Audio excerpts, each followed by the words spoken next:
On this episode of Lapeef, Let's Talk. I've realized that I need to do. And just spit it out, baby girl. Just be straight up. With me being you speaking vague. You speaking vague. You like just say what you really mean. Mean what you say. Listen, I seen it come out of you. I seen your neck twist. I seen you practically snatching dreams out the air, and I seen it. Come on, just let loose. Become the real you. No, look at me. Wait. Look at me. Look up real quick. Okay, I like that. All right, you guys, get them likes up, man. Moving on to our last topic, and we're gonna try to see if we can get some people in. We're gonna try to see if we get some video calls in this week. We love y'all. We love the audience. We love everybody in the comments. We rock with y'all. Make sure y'all hit the like for the YouTube algorithm, and make sure you share this platform and this video. We are the greatest show on earth, bar none. I don't care what they telling you. I care none of that. This is the greatest show on earth. We give y'all everything. We give y'all comic relief. We give y'all entertainment. We give y'all jewels. We give y'all talking points to carry y'all through the week. We love y'all. We rock with y'all. Let's go, fam. Moving on to our final topic, which is what is the biggest disconnect between men and women? What's the biggest disconnect between men and women? I'm gonna start with you, Kay. I think the biggest disconnect between men and women is the way that men and women are, the way they communicate, the way that men and women, the things that are acceptable for men growing up, the things that are acceptable for women growing up. I feel like men are taught to be unemotional and all of these types of things. Women, it's more acceptable to have emotions, but as we know, all humans have emotions. So like the disconnect comes in when men may not have the tools to understand certain emotions. Women may want certain emotions from men. And I feel like that causes a lot of issues between some men and some women. And I always hate when people say like men are not emotional and women are. Like, that's just not true. Everyone is emotional. Everyone has emotions. All humans do. Anton, I'm about to stop. Take those. This ain't nothing but Cap. That's K went reset and then chose violence right back after that. How, Anton? Because nobody says that guys don't have emotions. We say don't lead with your emotions. That's the difference. I mean, whatever the case may be, and people say, "Oh, testosterone, oh, estrogen." Oh, whatever. But the thing is, humans have emotions, men or women. I don't think that I know for a fact that women aren't the only ones with emotions. So there's a disconnect because in our society, men are looked down upon if they express emotion in a certain way. So they feel like, oh, everything I do is logical, when really it's not. It's not. Women and men have logic. Women and men have emotion. So there's a disconnect based on the roles that people feel like they have to fit into within society. So that causes lots of issues that wouldn't necessarily exist if we could all just be honest about it and admit that everyone has emotions. Everyone. Yo, audience, go to Lapeef.com, get your caps in honor of Kay right now. Go to Lapeef.com, order your caps today. Kay is a sponsor of this program right now. Her narrative, everything she just said is all cap. How's the cap? Anton, how's the cap? How's the cap?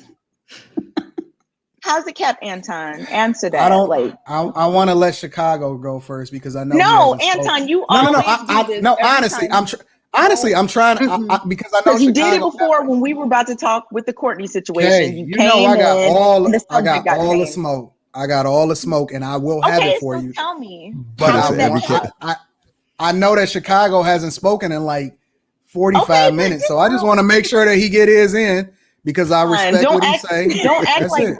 Anton.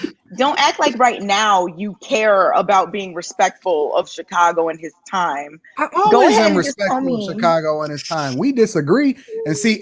Okay, I'm glad that you said that. And this is the difference. All right, since you Oh want to no! Wait, hold on. Wait. Oh, you don't want me to talk now? You don't want me to No, talk I now? want you to tell me what the cap is. You capped about the whole idea of society having problems with men having emotions. And I corrected you, and then you went right back into it, right? What you said was society at large have a problem with men having emotions because women have emotions and men have emotions. And then I corrected you and I said, yeah, everybody got emotions, but what society is trying to teach men is not to lead with their emotions. That was cap number one. Do you agree? Now you How is that confused? cap though? Yeah. How is that cap? That society that is better for a man not to lead with his emotions instead of No, it's not leading with your emotions. You've never heard boys don't cry and all this type of stuff. You've never heard correct. that. Yeah, I have. Okay, so it's not about leading. It's not about but leading. what are they trying? What are they trying to emotion teach them? itself. But what are they trying to teach them when they say They're boys trying to don't cry? teach them something that is not that's not a good You thing never to thought teach about that, boys. did you? Yes, Never I thought have. about what they're okay. What are they trying to teach them when they say boys don't cry? They're trying to take away that emotional aspect in terms of boys, because it's not the same thing as, oh my goodness, someone is sitting around crying all the time, but they're saying don't cry. I've seen little No, that's boys not what fall they're and scrape saying. their knees. It's figurative, and what they're trying to teach them to a larger extent is how to lead and not to be overcome with their emotions, as far as looking for other people to pacify them as a result of what they stumbled on. They're Why trying do to you teach think them. that? It ain't what I'm trying to. That's not what I think. That's what I know. That's the lesson behind the whole narrative of boys don't cry. And so what you Okay, how do you find know is that? what you find is women take that, right? They take that saying and they try to transform it into something that's not real, and that they're trying to make men more like women, and women are trying to become more like men.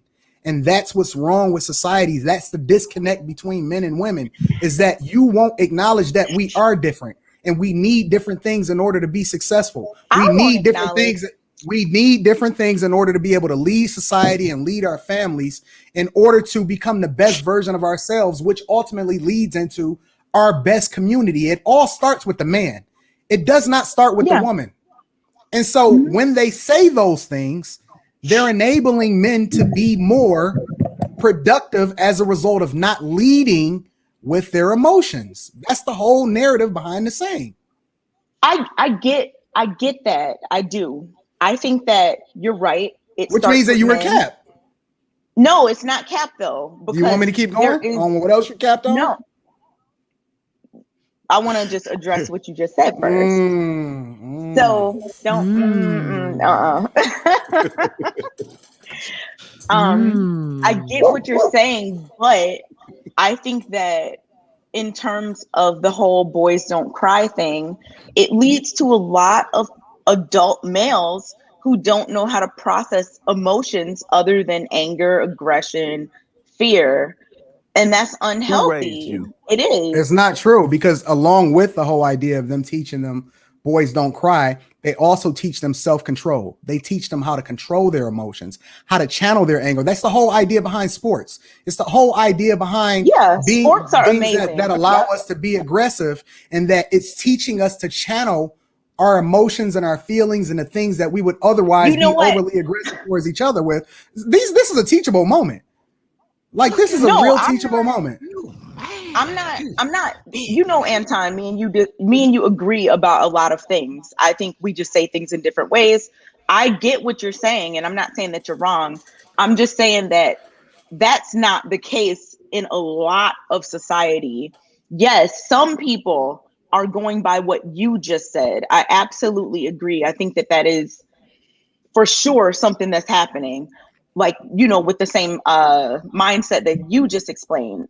But in general, I think a lot of men, boys, whatever, have this thing where they feel like they're less of a man if they express certain emotions. And I'm saying that's a problem because they bottle them all up, and then it manifests later as something that could be harmful to themselves, others, etc. And I'm not saying like necessarily physically harmful, but just in general. It's okay for men to have emotions. Men do have emotions, although in society, many people think that the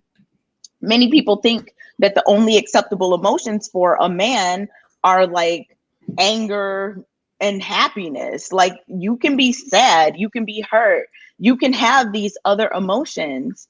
But I think that a lot of people just assign these aggressive or angry emotions to men, and I don't think that's right.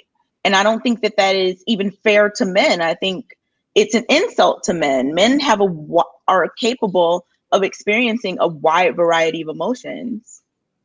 It can't just be boiled down to a couple. Which is exactly why men need their fathers in their life. Absolutely. Men and women need their fathers and their to mothers. get them away from this narrative, so that they can really become the men that they're supposed to be and the leaders that they were born to be. Absolutely. Yeah. I think men and women, both boys Coming and to you, girls, Chicago need Rilla. fathers and mothers. Chicago Rilla, what's the biggest disconnect between men and women?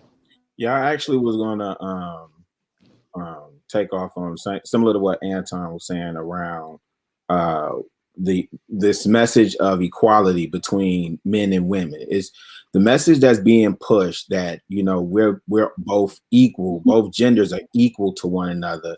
It's convoluting everything, right? So we can't embrace the differences in what, you know, for our original creation. Like, people are getting away from they role and purpose. What's the purpose when you bring men and women together? It's supposed to be yin and yang. It's supposed to be a balancing of the two. So the biggest disconnect that I see is all in the community. It's part in the communication, but that stems from the fact that people are not in their role and in their purpose. When you got the woman competing for power with men, you know, and thinking that we're both equal, we're definitely not equal. Men and women are not equal. And as long as women think they're equal to men, we're going to continue to see this dysfunction in our community.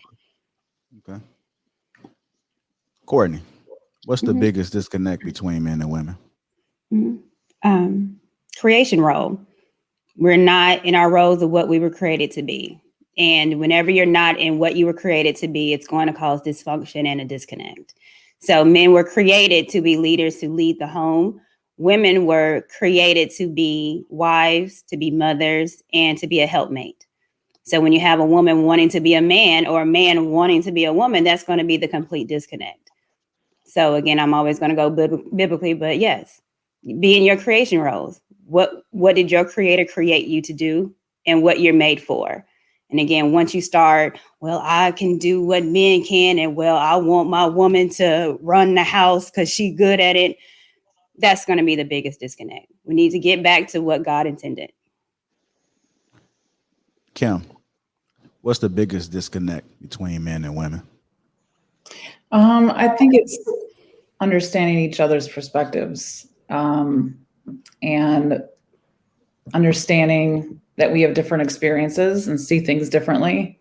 I think, like, even in the group, for example, there's certain posts, like, for example, what submission looks like. I think that when a man says women should be submissive, I think women see that as something, you know, that they don't want to do, something, you know. I think the idea that women have of submission, the idea that men have of it are two different things. And I think there's other things that, like, women see things in a different way that men see them. And I think that's just perspective. I think that's the biggest disconnect. Yeah, I had a question for Courtney. She talked about women's purpose. Mm-hmm. You named, I don't know, 3 things. Could you repeat that again? When you were talking about women's purpose, Yeah. Being helpmate, you said like 3 different things. It was helpmate. Yeah, as far as a helpmate, right? Helpmate, to be a wife and to be a mother. Do you think those are a woman's only purposes? I think that's what you're created to be. Now, being a helpmate, that means you are under your husband. So if he's needing something for the house, meaning he needs you to work, then to help the household, then that's a good conversation. But again, that's you helping him lead. That's you helping him with his vision. If you have some things that you want to do, I definitely think if it works within the household, and again, your husband being the leader, then yeah. So those are conversations. So everything is, there's not an absolute, but your purpose is what you were created for. You're not created to be a career woman. So what, Kim, you think that you like a partner? If you in a household, you think that it's like a partnership? I was thinking more of there are purposes that women can have besides that. Speaking of someone that, you know, isn't married, my purpose, I have many purposes that through becoming more spiritual in the last year that I have realized that I need to do. And just spit it out, baby girl. Just be straight up. With me being you speaking vague. You speaking vague. You like, just say what you really mean. Mean what you say. Listen, I seen it come out of you. I seen your neck twist. I seen you practically snatching dreams out the air, and I seen it. Come on, just let loose. Become the real you. No, look at me. Wait. Look at me. Look up real quick. Okay, I like that. I like that. Be the real you. Just be the real you. Say what you really mean. I'm saying that women can have many different purposes that are guided by God that may be outside of being in a marriage. That's what I was saying. It's God over man. Talking about God. It's God over man. Yeah. Hold on, Court. Okay. It's God over man, man over wife, woman over children. That's the order. And the minute we got out of order, this is where the disconnect came. Okay. So there are fields, though, careers that are women dominated. So that's cool. Also, that's one point. What about sharing? But they were mainly based off of the true nature of a woman. So, for example, as eloquently quoted by the Honorable Dr. Jordan Peterson, right? Women, even in societies where they try to make sure that more women became more STEM related and things like that, naturally navigated over into professions that were more suited to be more nurturing and caring. And that's why overwhelmingly they excel in fields such as teachers, doctors, nurses, things like that. So when you let society take its course and you don't try to course correct and live in a space where we're forcing things to be something that it's not, women naturally fall into a role of a nurturer, which is natural when it comes to the idea of the hierarchy of them being over children versus men that naturally excel in other things that are more suited to our likeness and the things that we're good at. I agree with you. I got some guests, y'all. I was saying that in regards to a woman's purpose outside of being married. And another purpose, and I know you have some callers, but I share my testimony very often with people, and we would be here a lot longer than the time that I probably have to speak on that. But don't worry, I'm gonna send you a copy of my book. I'm gonna coach you through it. We're gonna get you together. We're gonna put you in a good space, and I'm gonna make sure that you're good. Kim, is it Kimberly or is it Kim? It's Kimberly. Yes. Okay, I figured that. You look like a Kim. I got you. Don't worry about it. We're gonna make this work. We're gonna get you together, baby girl.